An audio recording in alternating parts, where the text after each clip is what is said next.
Yo, what is going on, you guys? Bashtian here, and yes, I'm wearing this because I just came back from work, so I am in my work attire with my sexy hair.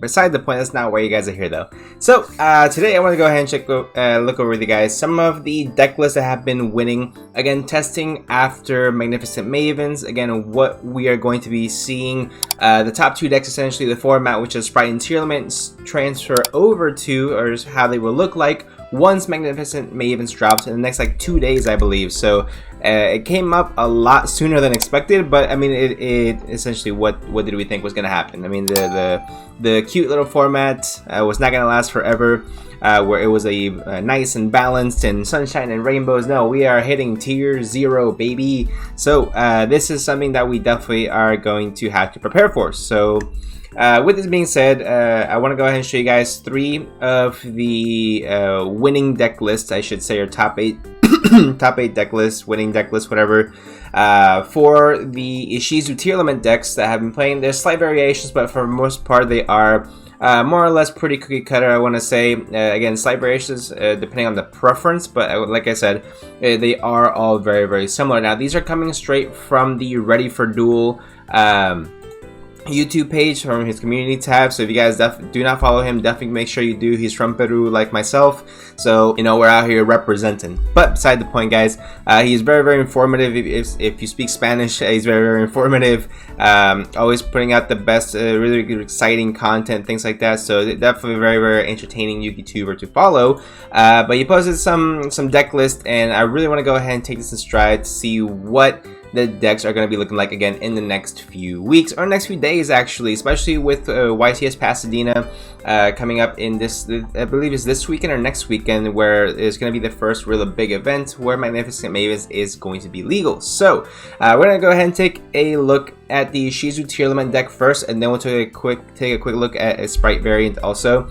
So this is essentially what we got to look forward to. For the most part, I think the other deck profiles, they maxed out all these Shizu cards, whether it's the Egido, the Keldo, the Madura, whatever it might be. They maxed out all of them except for this guy who only played one of the Sentry. So the main big difference I'm seeing right here, guys, is that there's going to be a Herald version, and then there's going to be potentially a different version that allows you to play the Crystal Beast package in order for you to search out your field spell. Gives you easy access to the tier element field spell. Also playing Foolish Burial Goods to go ahead and make sure that you're able to send whether it's tier element trap that you want to go and send to the graveyard to gain that effect, but that's going to be less of the reason why. I think it's mainly just make sure that your Gravekeeper spell, trap, is in the graveyard, because then they gain additional effects should that be in the graveyard as well. That's really cool to see, but I think this is probably going to be the more consistent version, the one with Herald that plays Baron de Fleur.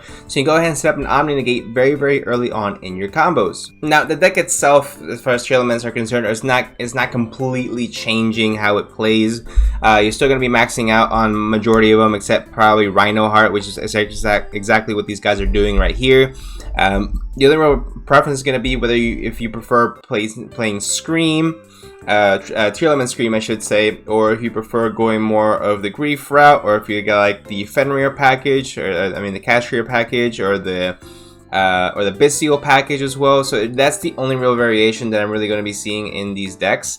Besides that, it's pretty much going to be very, very simple, cut and dry, which is nice, because for anyone looking to learn how to play the deck, or wants to play a top tier deck, just has to make sure they have 3 of all these Shizu cards, 3 of all the tier element cards, and then you slap them in the deck and then hope for the best, which is pretty interesting actually, because there's not much space in these decks for non-engine or non-archetype specific cards. So that is really interesting to see, because normally we've been trying to find that good balance between what is going to be our main deck archetype support. For example, with Sprites, you play 1 Smashers, maybe 2. You don't play was that a card that boosts your attack points? You don't play that really. Maybe at 1, maybe in the side deck, but you don't really play that. You play 3 blue, 3 jet. This is pretty much the same, and then with the Sprite decks, essentially your whole entire rest of your deck can be hand traps, power spell Sprite, or it can be runics, but it gives you access and it gives you the option to play a lot of non-engine, whereas this is pretty much going to be like 30 some cards that are going to be straight the Ishizu and the Trail Man cards, and then a few little cards sprinkled in. That's why I believe it's going to be very, very cookie cutter. So by taking a look at these, we're going to be able to see exactly what we're going to be facing here in the near future. So what I'm noticing is that they're only playing one copy of the Kaleido Kit Kalos. So they're only playing one copy of the Kit Kalos, which is concerning to me, only because, of course, and the deck essentially is trying to do a little bit too much, in my opinion, where cards like Ghost Reaper and Winter Cherries, which is now getting an OTS Ulti reprint at the perfect timing for it to come back into the format. That's really concerning for a Tealman player. I would, well, I mean, regardless, I mean, Cherries is going to be a problem regardless because of the mirror match. You just shotgun the Cherries and call, what's this called, Kit Kalos, and you're done for there. And I think that's probably why they're going back to one. Maybe I was a bit hasty in my initial reaction. As long as you're able to recycle it back, and as long as you dodge, find a way to dodge the Cherries some way, in theory you should be good. Another way that you can go ahead and dodge Cherries as well is by playing, of course, the Herald package, which with all the Ishizu cards being fairies, it just makes it that much better as well. So even though I think Winter Cherry is going to be a staple in the side deck moving forward, I do not think it's going to be the end-all be-all for Tearlament moving forward, because they are playing more negations. Prior to the Magnificent Mavis and prior to Darkwing Blast, the Tearlament end board was really just a whole bunch of cards that did nothing, and then you started to play, and then, or I started to play, and then my opponent would, go off and start, popping my stuff on my turn, making their Dragos Tapalia and whatnot. So with the new support coming out, is being able to be a lot more proactive instead of reactive, which is really good for that deck as well. So it's pretty much what I want to talk about for the Tearlament strategy. I mean, like I said, pretty cookie cutter, except for this one, which is kind of more wacky, playing the Crystal Beast package as well. Overall, I do believe that this version is going to be the more popular version, with the Baron in the extra deck, just giving you an extra sense of protection whenever you are going about your plays. I think it's really key. I think the Herald version is just going to be the better version overall, but again, I've been wrong before, so don't take my word. Take it with a grain of salt, I should say. So let's go ahead and take a look at one of our sprite decks moving forward. So this is one of the sprite lists that came out recently. If you guys follow them on Instagram, definitely go ahead and check them out as well. But this is very similar to the list that I actually profiled yesterday. Again, my bad on the Lava Golem. I was playing Nibiru's when I was testing. It is what it is. I thought Lava Golem would be a better fit. Forgive me on that one. But it is very close to what I was more or less trying to go for. But it's going more for on-field negations and Skullmeister. Skullmeister is a card that I, again, don't necessarily agree with. I do still believe DD Crow is going to be the better card to play in your main board and or side deck, whichever one. But I mean, he got top 8, so I can't really complain. So I mean, it is what it is with that, or Angel did, or Angel. The good thing is that, again, the sprites, it hasn't really changed too much. What you are going to want to focus on, though, is you are going to want to focus on a lot more graveyard interruptions, whether it be D-Shifter, things like that. Another really amazing way to take advantage of the sprite strategy is playing cards like Mannequin Cat. Mannequin Cat can do so much for the sprite deck overall. It's actually really cool. It's a tech I learned. Again, I was out for 2 weeks, guys. Okay, I'm still catching up on everything. But Mannequin Cat's really good because it can special summon on your opponent's turn cards like Tetsudo Erat Newman, best card of all time. Let me tell you right now. If you guys don't know this card, believe me, you're just fine. So basically, it is a level 1 Aqua Water monster, and it says 1800 is 1800 defense, but its effect is really cool because neither player can special summon monsters with 1800 or more attack, which means the most they can do is slam into this thing in defense position and do absolutely nothing after that. So it's really cool. Definitely an insta win against the tier element strategy. I definitely think so. So you make this with Mannequin Cat when your opponent summons, I believe it either an Aqua or Water monster or whatever it might be. You get to activate Mannequin Cat and then slap this down from your deck, and then you're good to go from there. You don't have to worry about anything else ever again. Another card that people are playing with Mannequin Cat are Chaos Hunter, Thunder King Raya, which can come up every now and then, and Dimension Fortress. It's a level 4 monster that's 1700 attack. That says cards cannot be sent to the graveyard or something like that. So that's also really good cards to definitely consider playing against a tier limit deck if you are playing these sprites in the near future. So that's definitely something that's worth considering, at least looking out for as well. Now, another thing I want to go ahead and touch on this video, there's a lot of stuff I want to touch on this video, guys, but essentially we're, again, talking about how the format moving forward is the overall cash money you're going to have to spend on this game moving forward. So, here you're seeing 2 Fenrirs.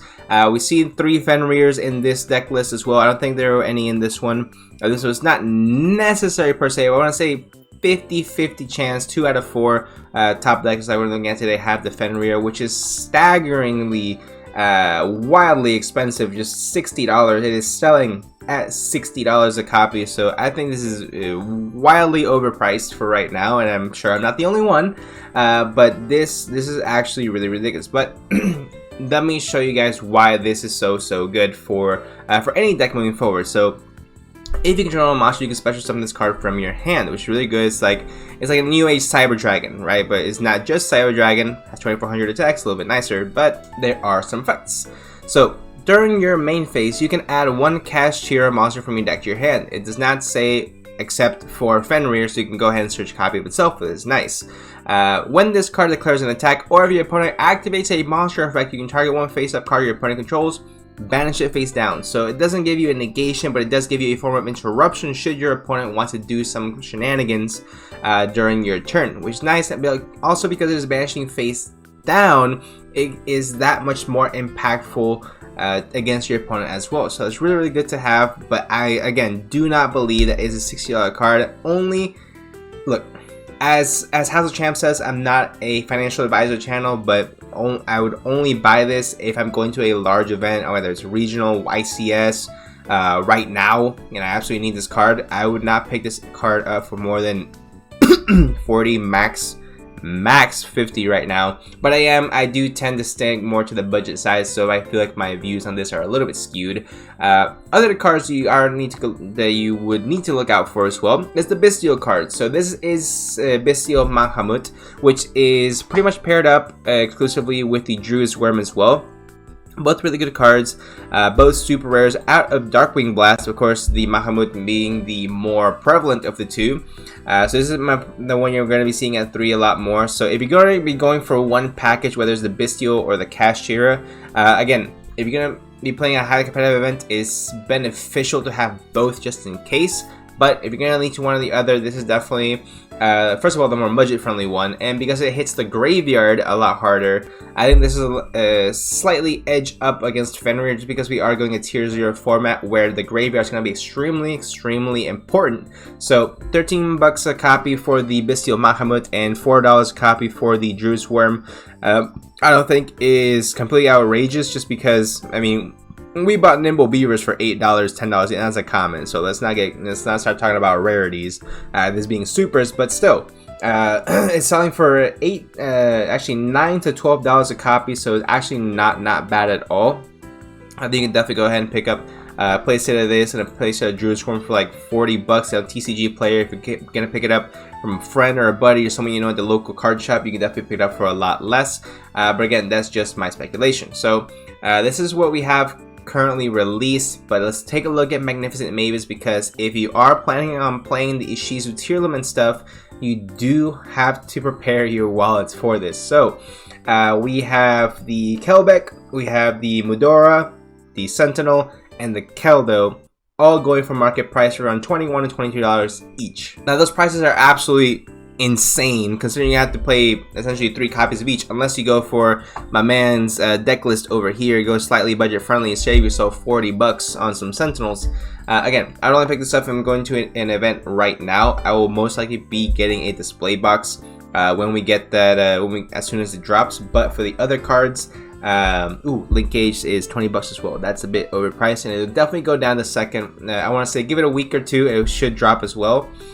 but these are gonna be essential in whatever you guys are gonna go ahead and pick up. So if you guys do have something on the horizon, definitely make sure you pick up your copies. Try to pick them up for as best rate as possible, but just so you guys are aware, they are currently pre-selling on TCG Player for around 20-22 bucks. Now there are of course other ways to access cards for pre-sale, but I'm just gonna head to stick to TCG Player. I don't want this to get too complex of a video for YouTube. Anyway, so let me know what you guys think in the comment section down below as far as what the format will be moving forward. I know that we talked about it a lot today. We talked about top tier Tearlament and Shizu decks. We talked about the Sprite deck. We talked about Cash Money, Fenrir, which is not Cashier, it's Cash Money. That's a given.